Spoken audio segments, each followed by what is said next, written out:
السلام عليكم. النهارده هنعمل القرنبيط المقلي. القرنبيط ليه طرق كتير، بس الطريقه دي دي اللي هتخلي القرنبيط معاكي واخد لون ولونه احمر كده، ويكون معاكي مقرمش في نفس الوقت. انا بصي جبتلك في الفيديو ده من الاخر احلى طريقه ان شاء الله هتعتمدي عليها، وهتكون الطريقه بتاعتك اللي هتعملي بيها القرنبيط على طول. هنبدا هنا. اول حاجه معايا 2 من الطماطم، ما تكتريش عن طماطميتين، قطعتهم كده وحطيتهم في الخلاط. ومعايا هنا كام فص توم كده، تقريبا قد 6 فصوص توم. الحجم بتاعهم مش كبير، يعني حجمهم صغير. وضفت عليهم كوباية من المية، وهاخدهم كده في الخلاط اضربهم بالشكل ده. ومعايا واحدة من البيض، بيضة واحدة. عايزة تحطي 2 ماشي، عايزة تحطي 3 ماشي. وهنا ضفت الملح،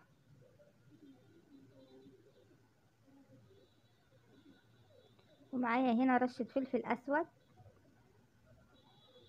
ومعانا كزبرة ناشفة، ومعانا كمون، ورشة كده من الشطة. وهنخلطهم كده مع بعض.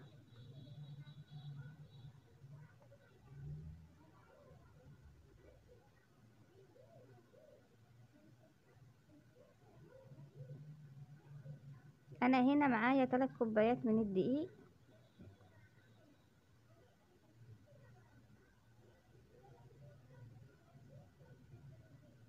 ودي الكوباية التالتة.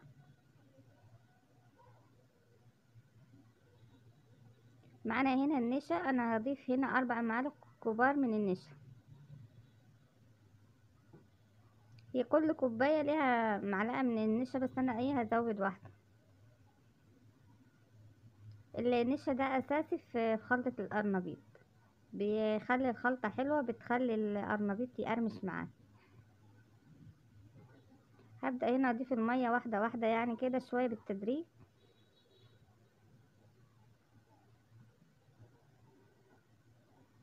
هنبدأ كده نفك كده الخليط.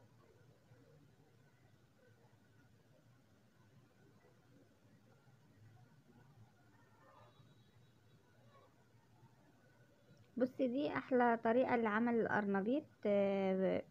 بيبقى واخد لون، الطماطم بتخليه ياخد لون كده، يبقى لونه احمر، غير لما انت تحط القرنبيط في الزيت كده وما يرضاش يحمر معاك، واول ما يبدأ يحمر تلاقيه اتحرق. احلى حاجة لما تضيفي الطماطم في خلطة القرنبيط. بس ما تكتريش، عشان اكتر من 2 هيتحرق منك بسرعة، قبل ما يبدأ يقرمش معاكي. هيبقى طري بسبب ان انت كترتي الطماطم، فاحمر بسرعة اتحرق، فملحقش ان هو يستوي. انا هنا بضيف مية تاني، انا عايزة الخليط يكون معايا سايل.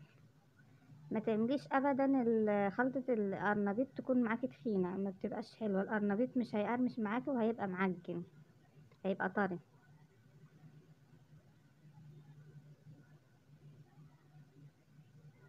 انا بضيف هنا المية لحد ما عايزة القوام اللي هو المظبوط، يعني مش عايزاها مية خالص ولا تخينة، بس تكون سايلة، ما تكونش تخينة. التخينة مش حلوة، ما انصحكيش ان تعملي خلطة القرنبيط العجينة تكون تخينة. ومعايا هنا رشة من الكزبرة الناشفة، كزبرة ناشفة، كزبرة خضراء وشبت. الخضرة براحتك، عايزة تكتري كتري، مش عايزة ما تكتريش. انا بحب الخضرة بتبقى قليلة، لو بتحب الخضرة كتير ممكن تحطي تاني.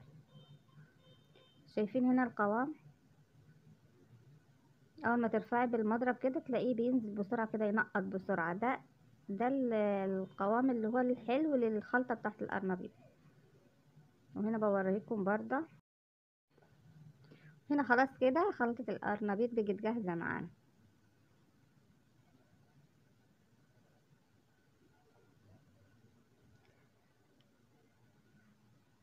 ده قرنبيطة انا كنت جايباها وسلقاها، وكنت شايلاها الصراحة في الفريزر، فطلعتها وقلت اعملها.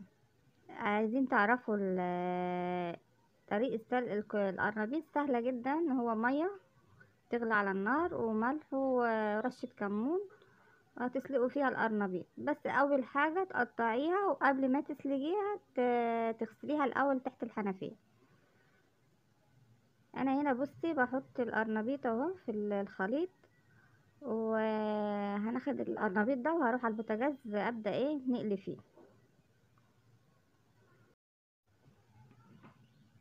هناخدها هنا ونروح على الطاسة. انا حاطة طاسة على النار، حاطة طاسة على النار فيها زيت، وهبدأ كده ارفع القطعة بالمعلقة واحطها في الزيت.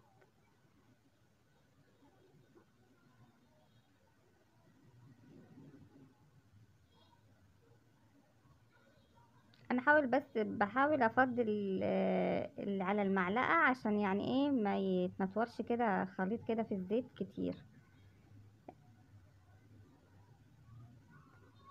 يعني باخد القرنبيطة كده، وعلى البولة كده بميل كده، بصفي اي زيادة فوق المعلقة. وعلى فكرة لو في زيادة ما يعملش حاجة برضه. شكل القرنبيط بعد ما احمر معانا، تقعدي تقلبي فيه من كل الجوانب عشان يحمر من كل ناحية، والقرنبيط كده يستوي معاكي، تبقي مسوية تسوية حلوة. هبدأ كده اطلعه،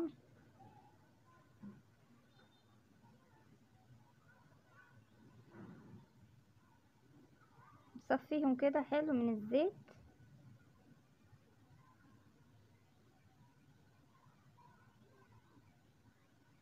انا معايا الصينيه كده مقطعه عليها خضره، هطلع عليها ده القرنبيط ده، مش هطلعه كده على طبق من غير حاجه تحتيه. يعني دايما بحب ارش كده على الطبق اللي اطلع عليه القرنبيط خضره. هكملهم بنفس الطريقه كده واقليهم، وابقى اوريكم شكل القرنبيط بعد ما اقليه كله. بس هنا كان اتفضل معايا شويه من الخليط. بيبقوا حلوين قوي لما تقليهم كده، تعمليهم قراص صغننه كده، بيبقوا جمال صح يعني. انا عندي الاولاد عندي بيحبوا الخلطه لما اعملها كده اكتر من القرنبيط. كده خلصنا هنا. اوريكم شكل القرنبيط عامل لونه ازاي احمر، وغير ان طعمه حلو. احلى خلطه عملتها للقرنبيط، وكان طعم القرنبيط حلو. بسم الله ما شاء الله. جربي بس الطريقه انتي، وهتبقى الطريقه دي على طول تعمليها. لو عملت اي طريقة تانية تلف وترجع للطريقة دي، هتلاقيها احلى طريقة. انا جربت طرق كتير والله، لقيتها هي يعني مهما اعمل اي طريقة تانية الاقي دي احلى. يا رب الطريقة تكون عجبتكم، والسلام عليكم.